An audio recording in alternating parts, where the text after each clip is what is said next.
যত দুনিয়াতে মেয়ে ছেলে আছে সবাই হলো পুরুষদের সহোদর, সবাই হলো তার ভাইদের সহোদর, তারা সবাই সহোদর। এর মানে কি, আমার মায়ের পেট থেকে আমার ভাই যেমন পয়দা হয় তেমনি আমার বোন পয়দা হয়। আমার মায়ের পেট থেকে ভূমিষ্ঠ হওয়ার পরে আমার ভাই যেমন করে মায়ের দুধ চুষে বড় হয় তেমনি আমার বোনও দুধ চুষে বড় হয়। যেভাবে মায়ের কোলে লালিত পালিত হয় ছেলে, সেভাবেই লালিত পালিত হয় মায়ের কোলে মেয়ে। এই জন্য এদেরকে নবীজি বলছেন শাকায়েকুর রিজাল, এরা হলো পুরুষদের সহোদর। কাজে পুরুষেরা যা যা করবে নারীরাও তাই তাই করবে, পুরুষের যা যা অধিকার নারীদের তাই তাই অধিকার। মেয়েদেরকে অধিকার থেকে বঞ্চিত করা যাবে না। জি হ্যাঁ, আপনি বেশিক্ষণ আপনারাকে জ্বালাবো না, যেহেতু কম লোক আছেন আর সহ্যের একটা সীমা আছে। 12টা বেজে গেলে আমাদের তো 12টা বেজেই যাবে। আমি আপনাকে বলছি দাদা, আমার 35 নম্বর আয়াত সূরা আহজাব, সূরা আহজাব। আগামীকালকে কাউরি কাছে যদি বাংলা কোরআন মাজিদ থাকে তো খুলবেন, আর খোলার পরে দেখবেন। সবারই কাছে থাকে না, মানে 25-30 হাজার টাকার অ্যান্ড্রয়েড মোবাইল কিনতে ব্যথা লাগে না, কিন্তু 300 টাকা দিয়ে একটা বাংলা কোরআন মাজিদ রাখতে মানুষের খুব কষ্ট। যদি থাকে তো দেখবেন ওইখানে ওই আয়াতটাতে লেখা আছে 10টা গুণের কথা। 10টা গুণ, কি 10টা গুণ রাখা আছে? আল্লাহ তাআলা বলছেন ইন্নাল মুসলিমিনা ওয়াল মুসলিমাত ওয়াল মুমিনিনা ওয়াল মুমিনাত ওয়াল কানিতিনা ওয়াল কানিতাত ওয়াস সাবিরিনা ওয়াস সাবিরাত ওয়াল মুতাসাদ্দিকিনা ওয়াল মুতাসাদ্দিকাত। ছেড়ে দিলাম কি?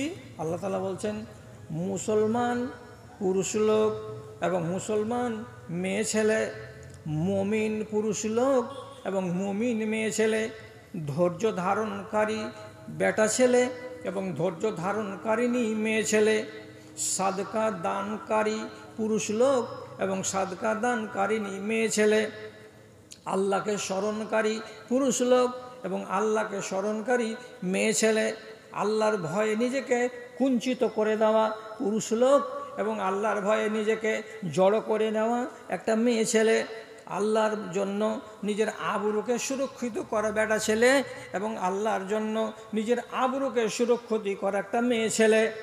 এইরকম করে রব্বুল আলামিন 10টা গুণকে বেটা ছেলে বেটি ছেলে, নর এবং নারী সমান সমান সমান সমান করে ভাগ করে দিলেন।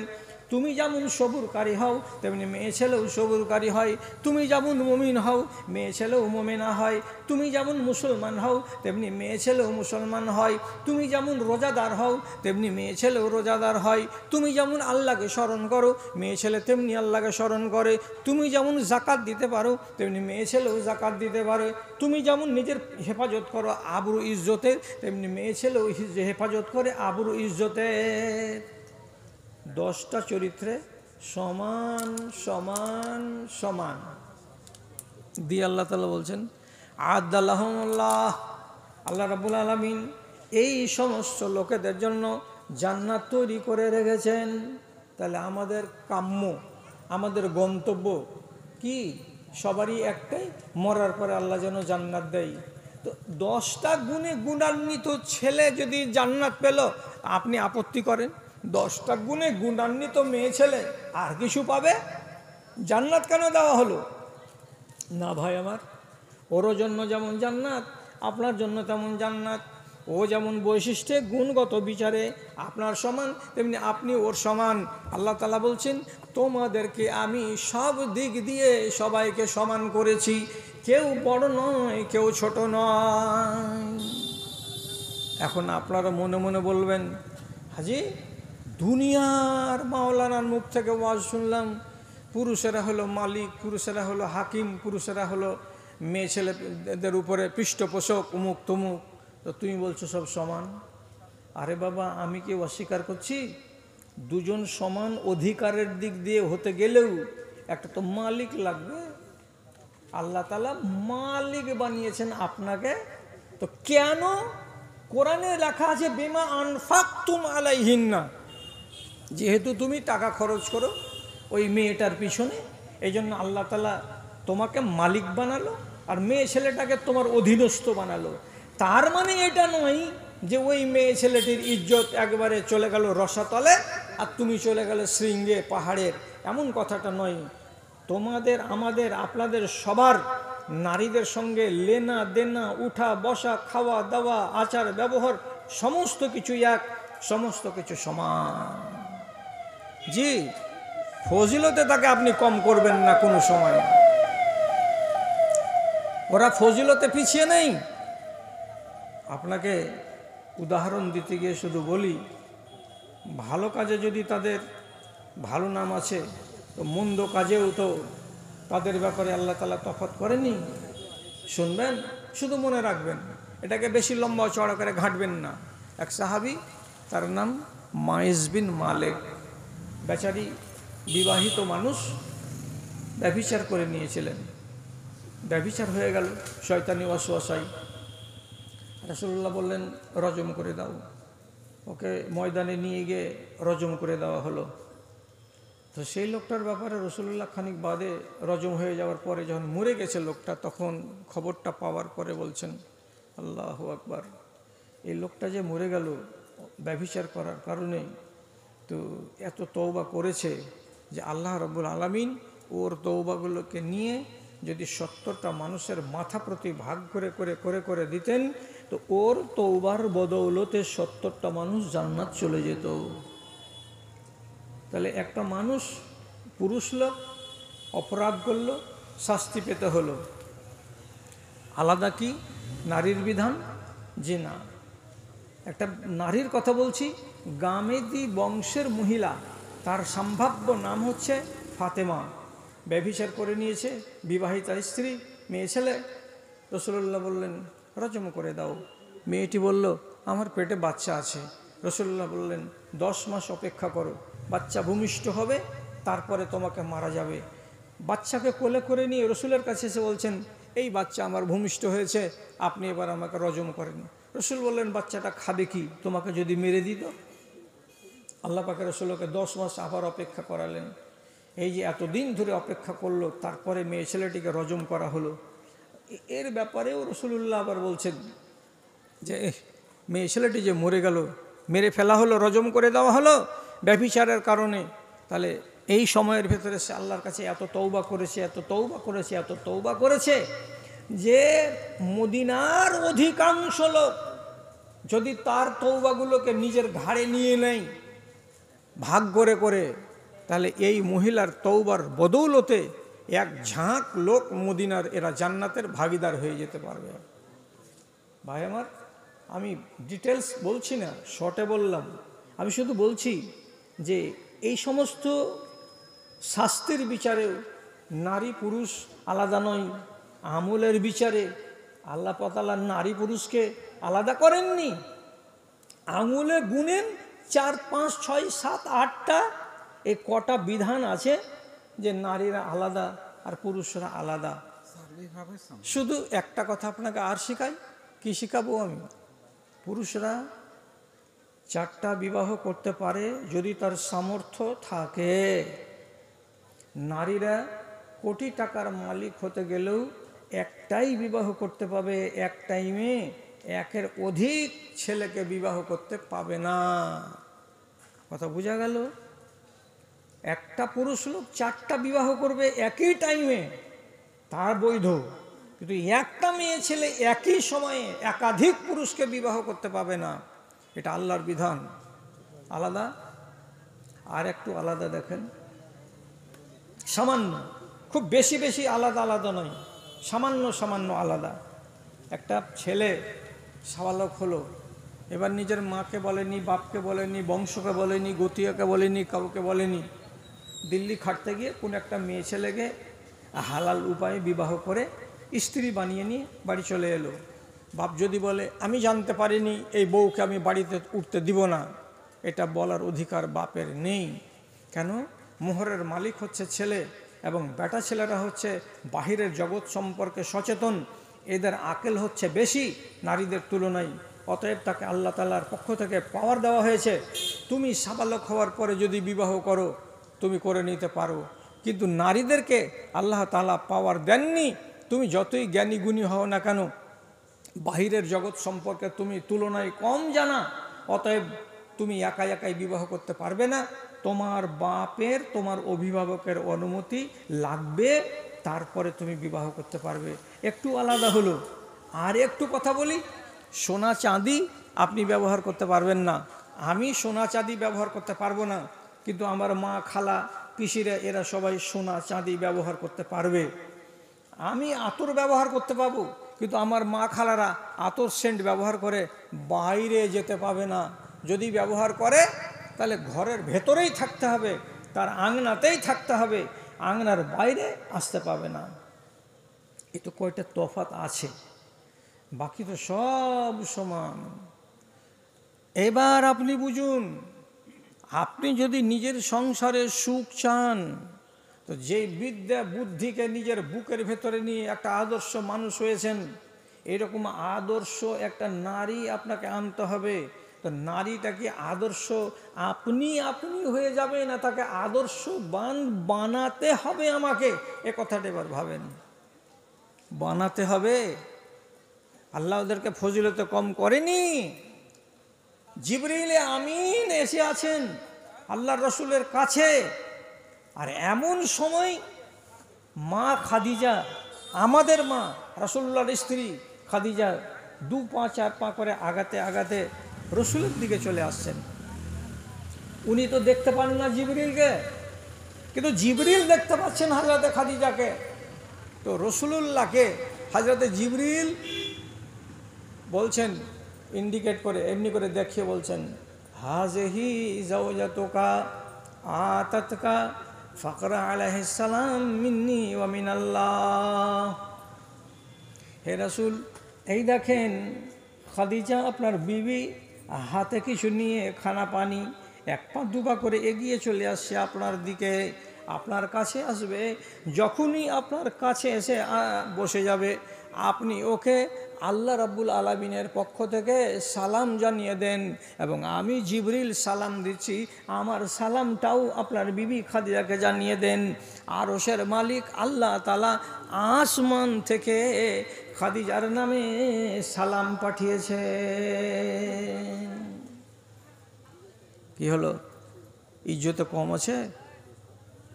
ইজ্জতে কম নাই? লম্বা আর তো করবো না, শুধু শর্টের ওপরে 2-1টা কথা বলছি। রাসূলুল্লাহ বলেছেন, যার কাছে 3টা জিনিস আছে লোকটা ধনী। যেই লোকের কাছে 3খানা জিনিস আছে, এই লোকটাকে জীবনে কেউ যেন কাঙ্গাল না বলে। কি কি 3টা জিনিস? একদম সহিহ হাদিস বলছি। কালবুন শাকিরুন ওয়া লিসানুন যাকিরুন ওয়া যাওজাতুন সালিহাতুন তুইনুকা আলা আমরি দীনিকা ওয়া দুনিয়াকা। আপনাকে একটা মুখ দিয়েছে আল্লাহ তাআলা, এ মুখখানা দিয়ে আপনার মাঝে সাজে দিনের বেলায় রাতের বেলায় যখন তখন একটু করে জিকির বের হয়। জিকির, জিকির কাকে বলে? লা ইলাহা ইল্লাল্লাহ একটা জিকির, সুবহানাল্লাহ একটা জিকির, আলহামদুলিল্লাহ একটা জিকির, আল্লাহু আকবার একটা জিকির। যেই পারপাসে হোক না কেন, আপনার মুখ থেকে মাঝে মাঝে এই কথাগুলো বেরোয়। কেমন? আমি দেখাচ্ছি। খুব ঠান্ডা লাগছে আপনাকে, তা আপনি আপনার ভাইকে বলছেন, ওরে সুবহানাল্লাহ কি ঠান্ডা যে। আর এক ভাইকে বলছেন, আল্লাহু আকবার কি রোদ পড়ছে গো। তা আপনি সংবাদ দিতে গিয়ে তার আগে কি বলছেন? আল্লাহু আকবার, সুবহানাল্লাহ, আর নয় আলহামদুলিল্লাহ, এই সমস্ত কথাগুলো আপনি বলছেন। তো রাসূলুল্লাহ কি বলছেন?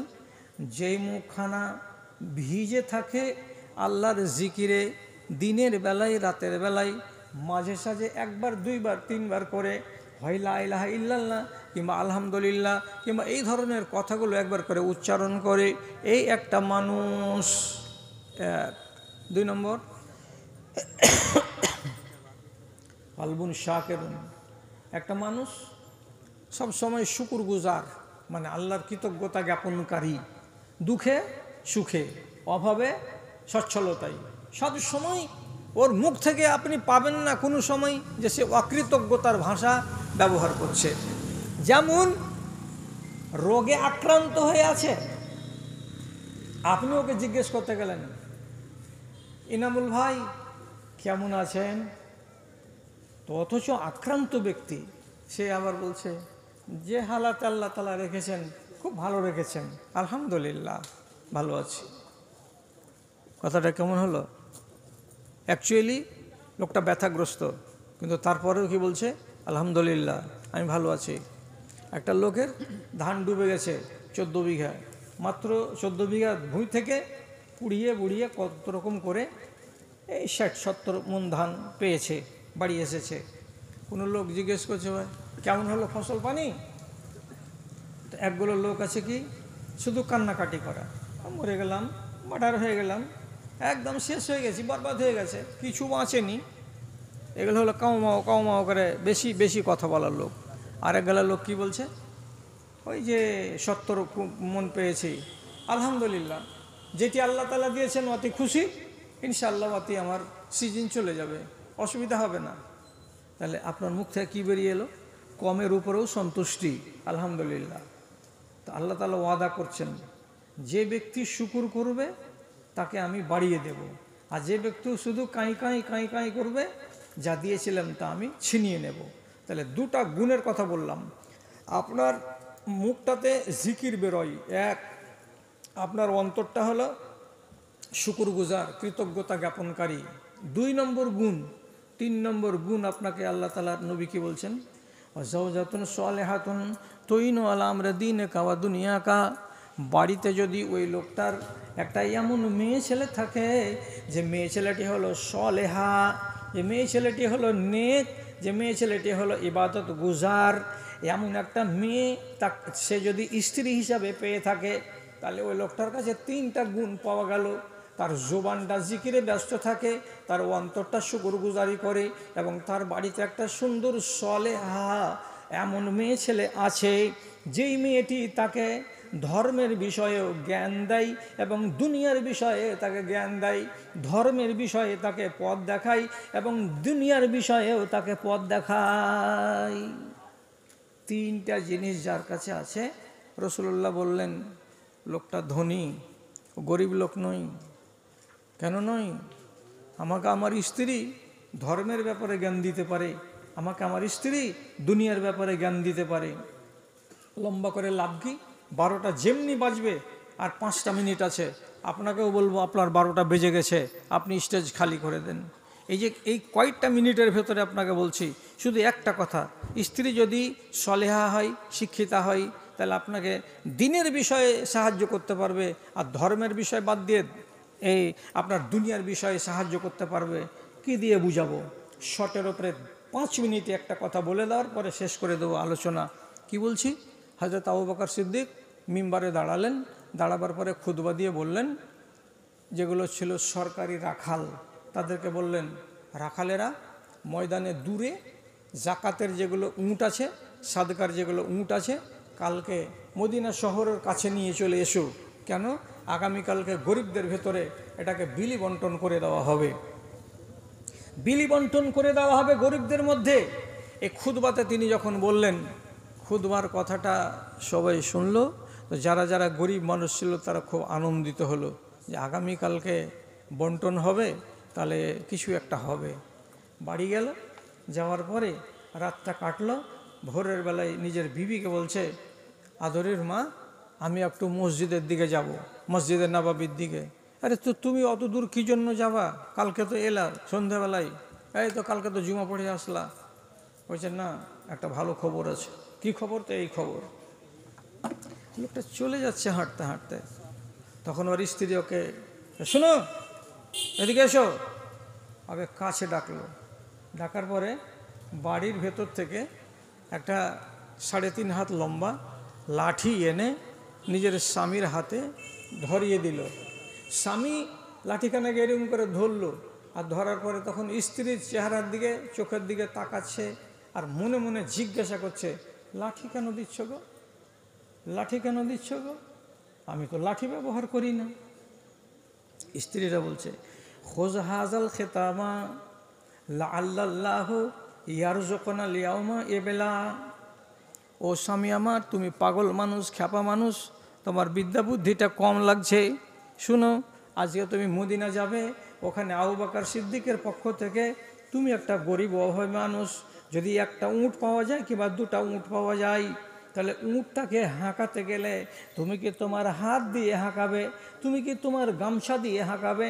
উটকে হাঁকাবার জন্য ধোকা হিসাবেও হাতে একখানা লাঠি রাখতে হয়। যখনই উটটা বেয়াদবি করবে তখন ওই লাঠিখানা দিয়ে তাকে চমকাতে হবে, ধমকাতে হবে। এই জন্য এই লাঠিখানা তোমার হাতে তুলে দিলাম। পুরুষ লোকটা মুচকে হাসছে, বলছে, কাজের কথা রে, কাজের কথা, আমি তো খেয়ালই করিনি। এবার আপনি বলেন, একটা মেয়ে ছেলে নিজের স্বামীকে সহযোগিতা করছে, বিষয়টা ধর্মের না বিষয়টা দুনিয়ার? এটা তো দুনিয়ার বিষয়, দুনিয়ার বিষয় এটা। তো দুনিয়ার বিষয়ে জ্ঞান দিতে পারে কে? যদি আপনি এরকম কপালে পেয়ে থাকেন শিক্ষিতা মেয়ে ছেলে এবং দিনদার মেয়ে ছেলে, তাহলে। আর যদি ধর্মের বিষয় হয় তবু আপনাকে জ্ঞান দিতে পারবে। ধর্মের বিষয়ে জ্ঞান দিতে অভাবী নয় মহিলারা। ওরাকে যদি আল্লাহ রাব্বুল আলামিন ওই তৌফিক দেয় যে আমি জ্ঞানী, তো আমার স্বামীকেও আমি জ্ঞান দেব। আল্লাহ পাকের রসুল হুদাইবিয়ার দিন মাঠে আবু সুফিয়ান এসেছে ঈমান কবুল করতে। রসুল্লাহ খিমার ভিতরে আছেন, আর বিবি আছেন সাথে, বিবির নাম উম্মে সালমা। পিয়ন এসে বলছে, আল্লাহ রসুল বের হন তো। যে কেন? আবু সুফিয়ান এসেছে, ঈমান কবুল করবে তার জন্য। তো আবু সুফিয়ান 21 বছর ঈমান আনেনি রসুল্লাহকে পাওয়ার পরে। কত বছর? 21 বছর ঈমান আনেনি, আর অনেক জ্বালা পোড়া করেছিল। তখন রসুলের মনে খেদ হলো, রাগের জ্বালাতে বলছেন কি, লা হাজাত আলী ইলা ইসলামিহি, আমার ওর ইসলামের দরকার নাই। আবু সুফিয়ানকে এখান থেকে চলে যেতে বলো, আবু সুফিয়ানের আমার দরকার নাই, ও যেন মুসলমান না হয়।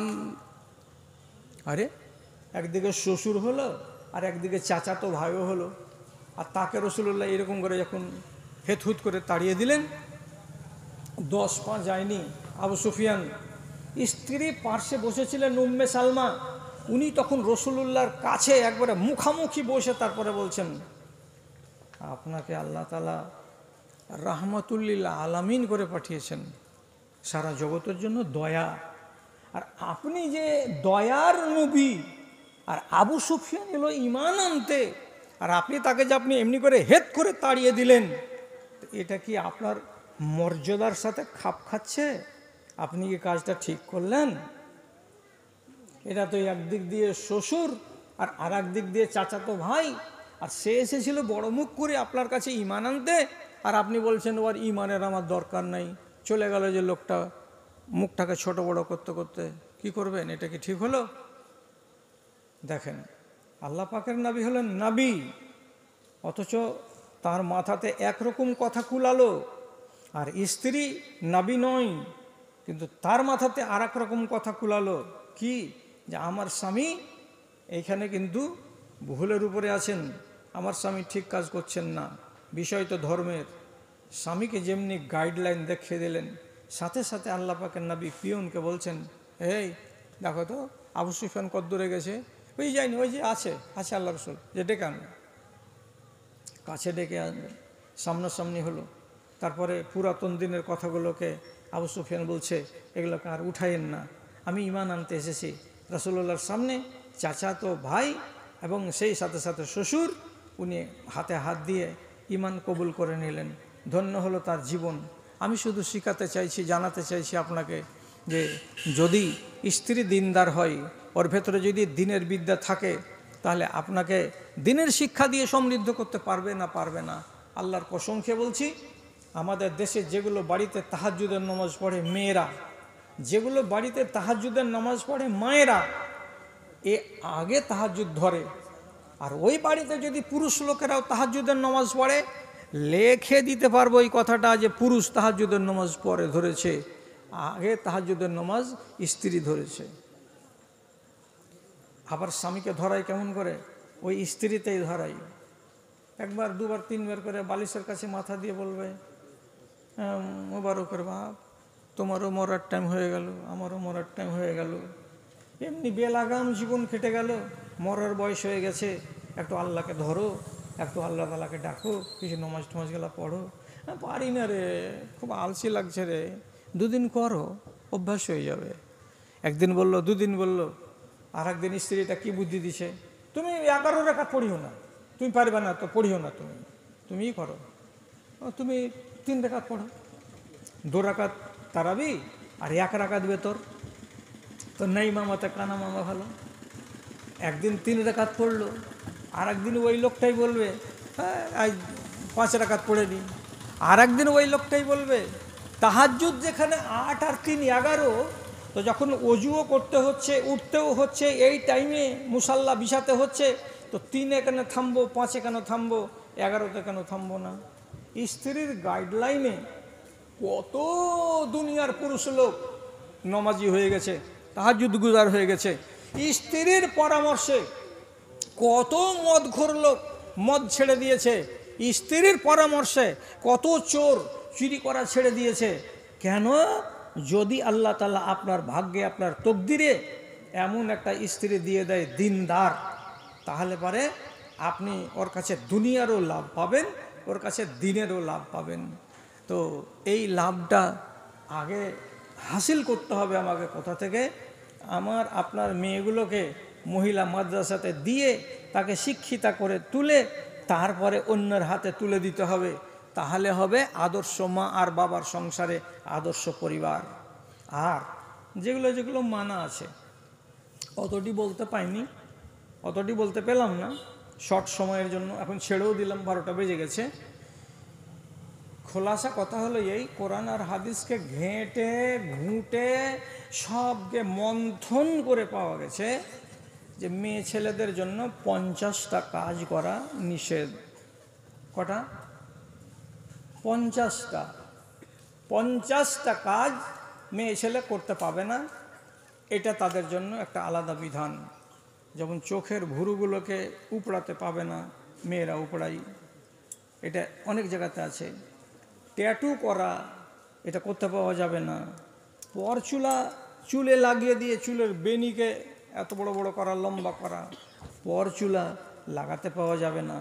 সাজগোজ করে বাইরে যেতে পাওয়া যাবে না। নিজের সাজকে পর পুরুষকে দেখানো যাবে না। স্বামী যদি বাড়িতে থাকে তাহলে পরে নফল রোজা রাখা যাবে না। একই চাদরের তলায় 2 সাবালিকা মেয়ে ছেলে গায়ে গা লাগিয়ে ঘুমাতে পাবে না।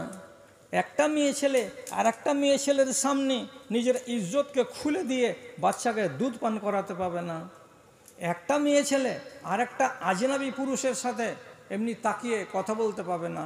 একটা মেয়ে ছেলে একটা আজনাবি পুরুষের সাথে বসে কোনো জায়গায় এক জায়গা থেকে আর এক জায়গা যেতে পাবে না। এই করে এই করে এই করে এই করে 50টা বিধান আছে মহিলাদের জন্য নিষিদ্ধ।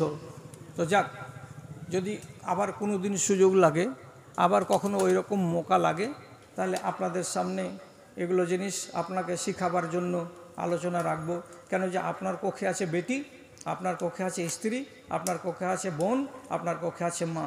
4টা রূপ নিয়ে নারী আমাদের সমাজে বাস করে। তো মারও দায়িত্ব আমাকে সংশোধন করা, এবং আমার দায়িত্ব আছে বোনকে সংশোধন করা, আমার দায়িত্ব আছে স্ত্রীকে আর বেটিকে সংশোধন করা। এই জন্য আপনাদের সবারই এটা দরকার, এটা জানতে হবে। তো যাই হোক, আল্লাহ তাআলা আপনাদের সুমতি দিক, আপনাদের আল্লাহ তাআলা তৌফিক দিক যে মাদ্রাসাটা খুলেছেন এই মাদ্রাসাটাকে আপনারা টিকিয়ে রাখতে পারেন। ধন দিয়ে, মাল দিয়ে, অর্থ দিয়ে একে আপনারা সাহায্য করবেন, এটা আপনাদের কাছে আমার আশা এবং বিনীত নিবেদন। অবহেলা অবজ্ঞা করবেন না। আর বেয়াদবি মাপ, বেয়াদবিটা নিয়েন না। আড়ালে যারা মা আছেন আর সামনে যে ভাই কটা আছেন, বেয়াদবিটা নিয়েন না। আমি একটা খ্যাপা পাগল মানুষ, আমি আমার জীবনে 56খানা বই লিখেছি, ইসলামী বই সবগুলোই। তার ভেতরে একটা বই প্রসঙ্গে যখন চলে এসেছে তখন বলে দিই যে মহিলাদের জন্য নিষিদ্ধ যতটি আছে তার তালিকা যদি কেউ জানতে চাহে কোরআন দিয়ে এবং হাদিস দিয়ে, তাহলে 2 কাপ চার পয়সাটা খরচা করতে হবে। 80 পাতার একটা কিতাব পাওয়া যাবে, একটা কিতাব পাওয়া যাবে মহিলাদের নিষিদ্ধ কাজ। তো 2 কাপ চার যদি ময়া ত্যাগ করতে পারেন তাহলে এখানে এসে একখানা কিতাবগুলা নেন, আপনার বেটি পড়বে, আপনার মেয়ে, আপনার স্ত্রী পড়বে। আলহামদুলিল্লাহ, আলহামদুলিল্লাহ। আমার এক ভাই বিদায়ের কালে 1000 টাকা মাদ্রাসাকে দান করে দিয়েছেন। আল্লাহুম্মা সাল্লি আলাই, আল্লাহুম্মা বারিক আলাই, আল্লাহুম্মা আইয়িদহু বিল ইলমি ওয়াল হিলমি ওয়া যায়্যিনহু বিল ঈমানি ওয়াত তাকওয়া ওয়া লা তুআররিজহু বিল ফিতানি ইয়া রাব্বাল আলামিন, আমিন বিরহমাতিকা ইয়া আরহামার রাহিমিন। তো হ্যাঁ, বলছিলাম নিজের জন্য নয়, নিজের ফ্যামিলির জন্য একখানা হাতে করে নিয়ে যান।